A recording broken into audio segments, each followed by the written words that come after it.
Hello, hello. Let's check in with chapters 20, 21, 22, 23, and part of 24 of Space Opera by Catherine M. Valente, where we've gotten onto the spaceship, we've had our emotional troubles, we've had our tantrums, we've had complete incapacity to actually come up with particularly much of the world-saving song that they need to get. We definitely have gotten lots of descriptions of the other species and their amazing um, musical abilities that seem to kind of cause life-changing reactions amongst the audiences, or life world-changing experiences. With one indeed setting themselves on fire, and that being a part of the performance, as they kind of crumble into kind of magical, magical, amazing kind of ashes that complete the song, the crackling of the fire. Um, yes, yeah. So they're, you know, Decibel and Ott are quite out of their league.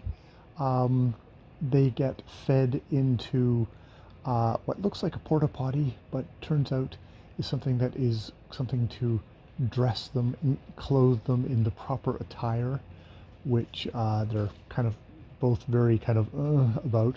They have to sing a bit of a song to go in, because that is the currency, is music for the whole thing. So they do end up singing. Decibel goes in, does come out the other side, and sort of a bit of a kind of a Bowie thing with a coyote coat. Just yeah, quite an amazing outfit, which is supposed to be kind of an expression of his inner psyche and stuff like that. He still hasn't seen Ott. What could be giving the machine such a hard time about Ott? But Ott, who is determined to be as ordinary as possible, just one of the guys who likes his football, English soccer. But even though he doesn't actually like that, the Roadrunner Al had told him that earlier, that he could look in his eye and see, you don't actually like that. It's like, okay. So that's probably why the difficulty.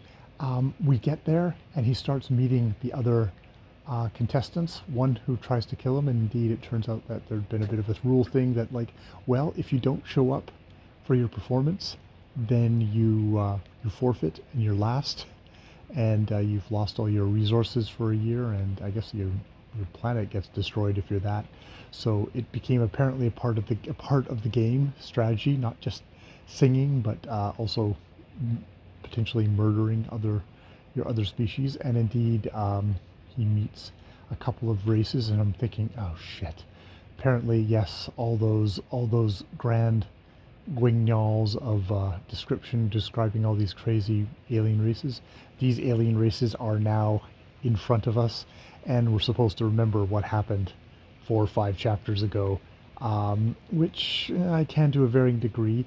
There's a zombie panda, which is like, that's the zombie, the infectious disease race that is basically just infectious disease that infects creatures, which actually saves Decibel's life by pointing out that another thing of a very highly snooty kind of uh, art snob race is trying to poison him with the drink, which indeed turns into some kind of weird acid and something else that just sort of tries to jump at him, and he just drops it in a planter.